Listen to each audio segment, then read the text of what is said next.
I'm not putting that down in writing. But that was our big discussion last week, of course, and thank you for everybody who got involved. This week, though, it is all about the life of Keith Huewen. How long you got? Keith, and I know Pete's got some questions to ask as well, and we've had some listener ones coming too, so we're going to chuck them at you, but very relaxed. Just take it where you want to go. Born, according to Wikipedia, in Southend-on-Sea in Essex, which is correct, but not too far away from me, actually. I'm Essex. You've raced... You've got a posh voice, though. I know. You went to a proper school. I know. I was actually born in East London, mate. So... oh, were you? Yeah. You should have got out of that, didn't you? Yeah, I did. You should have gone to work for BT. They're in East London. Oh, I don't know. I've heard some things about them from you, Keith. But you raced, of course, for Honda, Suzuki, Yamaha power teams across the 350 and 500cc classes. But before all of that, I want to know, first of all, what was it that first hooked you? How did it bite you? And what made you want to go, I want to be a professional motorcycle rider? Yeah, I think everybody from my era, I mean, I was probably quite lucky in that my era it was easy. Everything was easy back then. You want to go to school? You don't want to go to school. I never went to school. I went off on my push bike and rode my push bike around the streets. I was always the fastest on a push bike round our way. We had these massive brick fields out the back where they dug out all these, the original clay and the like, which were full of ponds and motorbike tracks around them, and a big scrap yard that you could jump in, and no health and safety, you could do whatever you like. It was a much easier time in my childhood than it is now.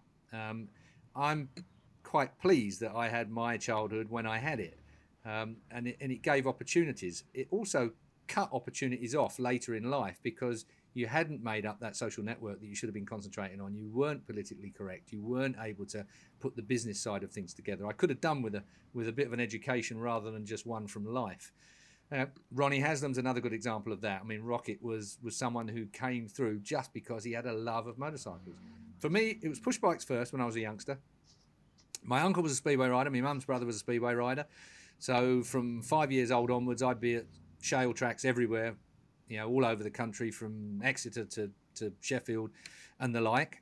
So he was a massive influence to me. I'll tell you more about him in a minute. But I never fancied the shale. Never fancied going to speedway. So as soon as I managed to save up enough cash, I bought myself a trials bike, as it was, and it ended up with road tyres on it, and I was scratching around the lanes again, hugely illegal and completely wrong, and I'm not condoning it at all or suggesting for 1 second that anybody should be doing it then or now, but that was how it was back then. We were all absolute bloody hooligans from the seaside, and would be getting up to everything we shouldn't be getting up to, and that's how it all started, effectively. And I found I was faster than everybody else there was around me. It developed into a situation where there were two guys. When we moved, my mum and dad moved up to Northampton when I was 15. And I'd got myself into a little bit of trouble with the law. You won't be surprised to hear from some of the antics just then. And I had a choice. I could stay down in Southend with some friends or move up with my parents up to where my uncle, my speedway riding uncle, and my parents were moving to in Northampton. So I came up to Northampton, and it proved to be a really, really good move because I met two lads, Bill Langley and Steve Trassler. Steve Trassler was from Northampton. Bill Langley was from Wellingborough. And both of them quite quick on motorbikes. And they gave me a bit of space in a van. And I just bought this crook Suzuki off some bloke for 300 or 400 quid or whatever it was. And that was my first club race bike, which I immediately started winning on. So it I was lucky. There was a little bit of a spark there early on. And back in the day, you could do it for no money, just a bit of dedication. And I think there were a lot of people like me back then. Well, that's the thing you hear a lot of these days, isn't it? Money is such a factor, so it's kind of good to hear that it wasn't initially to begin with. But let's sort of pick up on who your influences and who was that big influence as you alluded to at the start of it all. Well, Uncle Alan, I mean, the first thing about competition is it's a process, isn't it? I mean, it's something that you need to, you can run what you brung, you can turn up, you can be the, airy, greasy, oik that turns up on a motorbike and be reasonably fast. But being reasonably fast is only part of the deal. You've got to be able to work it out. You've got to be able to work out, how to do this. The process about racing a motorcycle. There's a load more to it than just going fast. You've got to work out how long your tyres are going to last, whether you're going to be able to, make them last for the entirety of the race. It's all a little bit more cerebral than I think I'm probably giving it credit for at the time.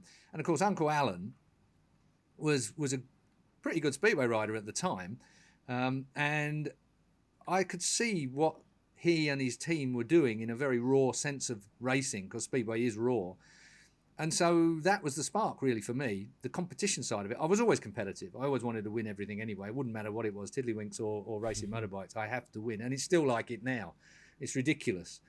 Me and Hodgson, I mean, he's bloody 20 years younger than me, and we're still competitive as hell with each other over everything. Doesn't matter what it is, who gets the coffees first, who can run around the broadcast tent, fastest and make it to the bloody microphone quickest. It's a ridiculous situation to be in, but that's how most competitive people are. You've got to win with a bit of grace. You've got to be humble when you lose. It's a difficult situation to equate in words. But Alan was the instigator of all of that. Sadly, he took his own life later on in life. When he's the age that I'm at now, he took his own life. And I think that's the other side of the sport that people don't see. That intensity, that world travel, that achievement that you make is so intense, is so up there, that a lot of riders and a lot of team people don't actually get over that. It's quite difficult, that life after the adrenaline rush, that constant adrenaline rush, that constant strive for perfection, to want it to absolutely everything to be in line, for everything to be how it should be. It's very difficult after you retire. I won't mention names of friends of mine, but I see friends of mine that struggle still. I bumped into one at Alton Park. I mean, it's very, very sad. People around the paddock British paddock will know exactly what I'm talking about. It's life has a habit of not being where you want it to be after you finish racing. If you're lucky like me and you've got a faster mouth than I was on a motorbike, then you tend to find a job that really, really works. And I've been very, very fortunate, and I thank every broadcaster that ever hired me, including Crash.net in this situation, because it's a pleasure doing business with you two. But it's kind of one of them things where nothing can get near to racing a motorcycle. It's why I get slightly frisky when I see trolls picking on people after they're racing or when they get slipping downhill. They have given everything they've got to be the position they are, wherever that is. It might be first, but it might be 10th. There's some great riders that never really made it to the podium even. But they have still put everything in their life to achieve that. And so sliding out of that and having to get another job, for instance, an ordinary job, which you quite often see with some riders, they have to work at, laying pipes or a plumber or whatever it might be. And that's, very, very hard after you've had some accolades as being a top line racer. I'm waffling on again because I do it. You'd think I was paid by the bloody word, wouldn't you? No one would be able to afford you if that was the case.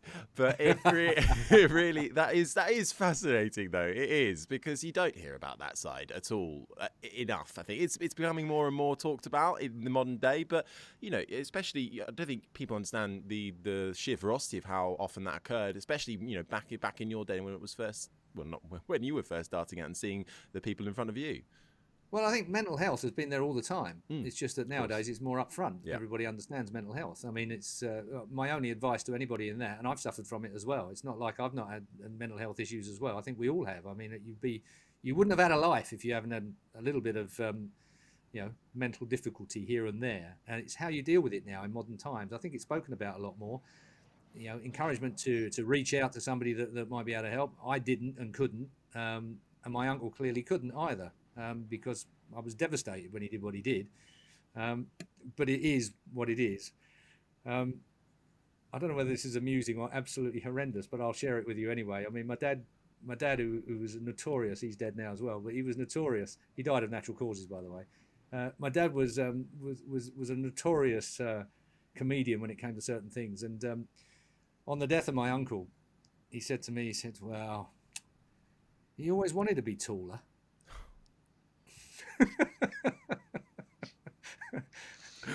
I'm not sure whether you can share that with anybody on this podcast, but at the time it was quite amusing, I must say, because it kind of lightened the situation. And even Alan would have appreciated that. That was my uncle. That's my middle name as well, by the way. My mum and dad named me. The middle name came after my Uncle Alan.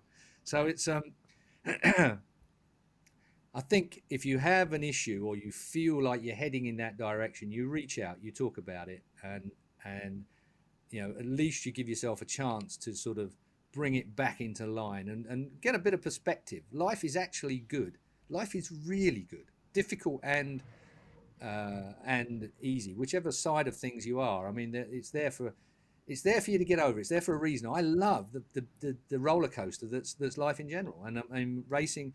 I've lost very good friends through racetrack incidents. I've lost very good friends in road incidents. You've just heard I've lost my uncle, who was a mentor for me when I was from very young, from when I was 5 years old onwards. So shit happens, but it's all there, and that's riding the roller coaster of life, I think. Yeah, I think you speak about it excellently. I think there's a point to be made here. Actually, if you are watching or listening to this and struggling a little bit, we'll put details of organisations you can talk to, speak to, and anonymously, or give them a ring. We'll put all those details down in the on our YouTube page and on screen as well for you to reach out if you are feeling like that as well. But it is very important, of course, to speak about these things, and we are doing so more and more, which is brilliant to see. But coming back to the on-track action for you, Keith, making your way up through the ranks, how quickly was it for you where you started to realise, I'm kind of good at this, I think I can go pretty high up? Talk us through then the next phase, I suppose. So you're starting out your junior levels, and then what's the next? Because the ladder's changed obviously since those days. So what was the ladder, and where were you seeing those steps that you could make? You never had track days in my time, so you never had you didn't have a situation where you had professionally done track days. You had track open days where you could run up and there'd be carts running around and every other class of motorcycle as well at the same time. So there were some tracks that a Wednesday afternoon you could have a blast around Mallory Park or something like that. So that would be the natural place for most people to start. It is where I did a couple of them. Then I entered the club racing. Club racing is superb, or was superb. I don't quite know how it is now in the UK, but it was a superb step for all of us. Then you went into national races. Your license grades went from club racing, international, then international. Club racing, national, then international.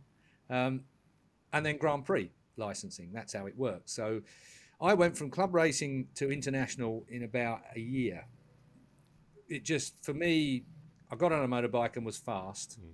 The year after, 1975 was that year I was talking about, that I got the lift with Bill Langley and Steve Trassler. 76 I spent in Cornwall in a tent with a blonde called Janice, as you do. 77 I missed, I came back to ride in 77. By 78 I was right on the ladder internationally. 79 I won the British Championship in the UK, and started doing Grand Prix with Arnie Fletcher up at Len Manchester Motorcycles, as was. And then obviously Suzuki took an interest, so factory Suzuki came my way, and onwards and upwards. It was quite a meteoric start to it, but it kind of dipped in the middle, and that's where I alluded to earlier on, where the management side of things, my skill as an individual, it was great being Jack the Lad, but I didn't have the tools or the management to be able to move it on from there. And that really did hamper my progress as a Grand Prix rider. And my attitude in dealing with the likes, as it was then, Peter Agg and Maurice Knight, who were the managing directors of Heron Suzuki down in Crawley, as was. I remember Maurice Knight was recovering from throat cancer at the time, so there were all these signs everywhere saying no smoking. Bearing in mind, back then I smoked like a chimney, so I couldn't even smoke in the premises to talk business with them. But I remember saying, I said to him, well, what are you expecting from me? And he said, well, I expect you to win. And I remember thinking, shit, I've only just come from club racing, and there's a factory bike coming my way, and they want me to win straight away. I think Momola had been on it the year before, and I was getting Momola's second-hand motorbikes for the next year.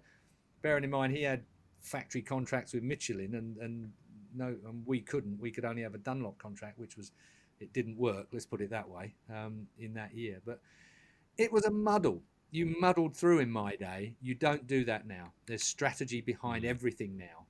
Whereas in our day, it was just a case of firefighting every day, every week, every month of a racing year. when you travelled, when I travelled, we would be away, and that was it. You never came back to the UK. No mobile phones, remember? No sat navs. You had to work everything out. When you drove to a racetrack, you drove around it 3 times trying to find the bloody entrance. It was amateur hour in compared to where we are now. I mean, I look back fondly on it because it was a great time for a kid that was, traveling abroad for the first. I'd never been on an aeroplane. I'd never, been abroad as a kid. I'd only been down to a holiday camp, I think, on the south coast at one stage. It was the furthest I've been away from home. So all of a sudden, you're in a van and driving into Europe, the big wide world as it felt like at the time. Bearing in mind that, Grand Prix back then was more a European championship than it is now. I mean, now you travel the world properly and it's a proper world championship. But back then it was a European world championship with a few international meetings that you could earn big money off in between them. Mm-hmm. So they were, you never had to come home. You just stayed out. But if you weren't into washing in a cold bucket of water and other ablutions in a cardboard box that you then threw behind the equivalent hedge, you lived a very basic life, but a very good life and a great fun life with a huge amount of camaraderie. I mean, there wasn't anybody in the paddock that wouldn't lend you something if you needed it, including money. It was quite a friendly paddock at the very highest level. Down was Sheeny, of course. Sheeny and Frank and Iris, his mum and dad, used to look after me and my then girlfriend Carolyn, mother of my eldest daughter. Carolyn was 16, I think, and I was 18. Oh no, I'd have been much more than that actually. She was 16, I was 20, 21 then. That was when Iris and Frank looked after us effectively out there. We didn't have food, we didn't have anything. Frank would come into the awning, he'd sit there with me, "Let me tell you a story, boy." And he'd get in really close and spit all over you. Love Frank O'Sheen, just one of the best people in the world. And Iris, just so funny. I remember her pulling the hatch on this caravan that I was drunk in, cuddling the toilet like you were, and Iris opening the thing, "Drunken slob," she shouted at me. And that was between Grand Prix, obviously. Yeah. Actually, I remember where that was. Oh, Christy, we could go on here. Mike Trimby was in the earliest days. This was before IRTA. This was pre-IRTA. So I'm parked up alongside Mike Trimby, and me and him have gone to twang the catch fences at Rijeka back in the time when Yugoslavia was still Yugoslavia, way before you were born, Harry, so you probably don't need to be in this. And Rijeka was a dangerous old track with catch fences in it. And me and Trimby went up there to twang a few catch fences, and he was going to tell them to take them out. And we went with the organiser to a little pub and had a couple of drinks. Well, I don't know what was in it, but Mike ended up driving my Ford Capri. He was drunk, and I'm hanging out the side of it, getting rid of the contents of whatever I've just drunk. And that was when Iris Sheen saw me laying around cuddling my toilet in my caravan. These stories are coming back in no particular order, but I could actually do probably 3 or 4 hours of these. Maybe I should write them down one day, do a little book. Absolutely. That has got to happen. But it sounds, what an amazing, life up in working and being in the paddock. Some of the highlights, I imagine there's probably a lot. I would think that was second place, wasn't it, in 1981 on a 350cc Yamaha at Silverstone? That's got to be up there, surely. British Grand Prix it's funny when we were watching the football, as everybody was over the weekend, and England at Wembley, a lot of pressure. There's 2 things that happen usually when you're at home, at your home Grand Prix or your home match or whatever it is. And I'm not suggesting for a moment that England did this as a team. They didn't. I thought their performance was pretty good throughout the tournament. But the point being is you win or choke. Those are the things that happen when you get to your home Grand Prix. Some riders choke, some riders elevate. It brings the best out of them, something a little bit special. I was always lucky that at Grand Prix, I never felt like I ever left anything on the table wherever I was in the field. And the British Grand Prix at Silverstone is a highlight, but it's a highlight not really just for making a podium in front of your home crowd. 120,000 people. When you go around on that bloody flat truck after that, and you've got 120,000 people shouting at you, it's pretty spectacular. But because Bob Reynolds and Dave Leadsom, who were the managing directors, the owners of a firm called SDC Builders, they built the Woodcote complex as it was back in the day, and they had a suite right in the middle of it. Those guys were just the best. They were fantastic. They looked after me so well financially and mentally. I've got to say, they knew about business. They were smart fellas.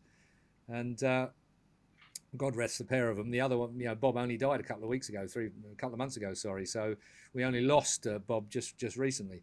Friends from that day until then. So it's kind of one of those things where I didn't just have sponsors. I had people that were friends of mine when they got involved with our team, and of course they were drunk for the rest of the week. That Woodcote suite remained open for another day. The Grand Prix had finished, everyone had gone home, but the SDC Builders suite was still rocking and rolling the next day. So that was a great memory. I think people are my best memory in racing, as much as performances. There are performances, but that's clinical. People would say, why are you in a bad mood? You just won the race. And I had to think about it. And the reason why I was in a bad mood is because I was looking forward to the next race. We'd done what we set out to do. The only time that I was really very interested in talking much after a race was if I didn't win. Then we had to analyse what was going on, and that's when you had to work things out. But if you'd won, you'd done what you set out to do, so that wasn't a big talking point for me. But it's the people that I was involved with, people that helped me, the other racers that were around. I mean, I could name tens of friends that aren't with us anymore, unfortunately, through racing and the like. So it can be a very sad situation. One highlight there, I suppose I've got to mention, because I didn't bring racing friends into my localized friendship circle. I kept them separate, not intentionally, that's just how it was. But Neil Robinson, Smutty Robinson from Northern Ireland, who was destined to be a world champion, no doubt in my mind about that. Smutty Robinson was killed at Scarborough, because we used to do international races in those days that were on slightly less safe tracks, to put it mildly. And Neil was killed at Scarborough, but he was an integral part of us at that time. We travelled together. He knew my family, rah-de-rah-de-rah. So when he was killed, it was a massive, massive blow, a real test. I think there are riders that will have gone through that. Do I continue? Don't I continue? It's a real dilemma when something like that hits you and your family, in this instance, so closely. Deep subjects, chaps. It is. Well, I'm going to ask you now, who was the best you've ever raced against? Who was the best? The best that I ever saw in my era, there's two. One is the first ever alien, and I'm still trying to get him to talk on this podcast. First ever alien is Freddie Spencer, without any doubt. There's nobody... The other one, I'll bring the other one in, Kenny Roberts, because Kenny Roberts could ride a garden gate. No matter what you gave him, he would work it out, and he could ride a garden gate. So Kenny Roberts Senior, that is, and Freddie Spencer. Now, the difference between the two was Freddie was digital, Kenny was analog. Kenny was a hard racing paddock animal that could work out a motorbike. Freddie worked on a different level. I'd never seen anything quite like it. I could understand what Kenny was doing with a motorbike. Whether I could do it or not was another matter, but I could understand what he was doing with it. Freddie, you looked at him and thought, how on earth? A bit like you say nowadays with Marc Marquez. It's why I think that the aliens thing, I mean, people go, what aliens? What on earth are you on about? Trolls love you for saying it, because they usually get down on you when it comes to that comment. But it's true. When you see somebody do something on a motorbike and you go, wow, where do you first start to think about doing that differently? And Freddie was the first I'd ever seen do that. Before tyre warmers, he'd scrub a front tyre in, the cold front tyre in the first two corners, and you go, whoo, he should have crashed 1,000 times, but he never did. And like Marc Marquez, he is the latest alien of them all. Yeah, Casey Stoner, Jorge Lorenzo. You can start mentioning a few names here. Yep. I'm sure we've all got our own that we think that are just that little cut above. And some people will say, well, what's Jorge Lorenzo do that was special? Well, if you race motorbikes and you looked at him, you would understand what I'm talking about. If you don't race motorbikes, it's sometimes, I mean, with respect to you both, when it comes to bikes, when a journalist talks like he kind of understands what's going on the bike, most don't, because they've not yet actually raced at that level, but with that motorbike just moving the tiniest amount. I'm well behind the game now. I think I mentioned this in a podcast previously, that when you sit with a current racer, you spot something and you always stamp the floor. It always makes you jump when you see something. But when you're sitting with a current racer, alongside you, he stamps the floor a millisecond before you do. He's already seen it. And I think that's the difference. And I think journalists are just sometimes, again, with respect to all journos, some are racers as well, so it's not valid to an exceptional degree. But the point is that journos see it a little bit after old racers see it. It's all like a pecking order of where you see the thing. It's why I love working with someone who's current. Silvan Gintoli recently has been, he's elbowed his way in down at BT. And his comments are just brilliant. They're ahead of what Michael Laverty is saying, even though Michael Laverty is current. And Michael Laverty and Neil Hodgson are vying for that same position. We're talking milliseconds between their comments, but it's interesting to see how current racers see stuff just that little bit clearer than older racers do. I've just lost some friends. Well, you've got a lot of friends, I think, from this podcast, because we've had a few questions come in as well. So I'm going to sort of direct the rest of this conversation through the listener questions. And Pete, feel free to butt in whenever you like. But let's start with Alan Ho, who has asked, Keith, when you came back to the UK on the Suzuki GSX-R 750 for the Superstock Series, it looked like you really enjoyed it and rode the wheels off that bike. Was the Superstock Series more fun than the GPs? Different kind of fun, less pressure. You know, you're on the downslope by then. That's a recognised situation. I have to liken my old mate Court Ballington. Court Ballington, 4 times world champion, 250 and 350, double 250, 350 world champion, South African, brilliant guy, really, really good guy. When he went out to the AMA series on a 250, he could beat them beggars all day long with his eyes shut. He came back to a series that he was just going to be fast in. When you're at a Grand Prix, there is not a moment during your day where you are not honing something. Your thinking, your bike, everything. I can't explain how intense it is. You do not leave anything to chance. You are working all day, all night. You wake up in the middle of the night thinking about a gearbox ratio, a primary drive ratio, or whatever it might be, a jet in sequence, as it would have been in the old days there. It never leaves you. But when you come back to the UK, it's all a bit more relaxed. You know, you turn up on a Saturday morning and you have a bit of a blast round, and it's pissing down with rain 1 minute, sun's out the next minute. It's a wholly different kind of kettle of fish, so you can enjoy yourself. And Superstock basically was a badly modified road bike. And road bikes back then weren't that great, so it was riding an old diesel on the track, and it was quite good fun. And you're right, I really did enjoy coming back to it. I didn't enjoy being beaten by the Yamahas back in the day, so I bought a Yamaha in the end and we went out and won it. But it was one of those situations where, in fact, that led to one of my proudest moments, a whole page dedicated to me in Motorcourse in 1987, because Michelin took out an advert in Motorcourse that said, "Congratulations, Keith, the only rider to win any championship on anything other than a Michelin." Something along those lines. Brilliant. Anybody that's got a 1987 version of Motorcourse, you can look it up and work the quote out. But Michelin took an advert out for a Dunlop rider. Oh, it's brilliant. And they didn't ask me or pay me. And you know how much that hurts. Yeah. Oh, fantastic. Well, so that's the Superstock. Yeah, Superstock was good fun. And back in the day, back then, nobody was running fast bikes. Everybody who was anybody ran in Superstock, because there was no money in the country. The whole country had come to an almost halt regarding sponsorship. So every man and his dog, all the quick guys, were all on Superstock. So Superstock was the class. It was the top class of the British Championships.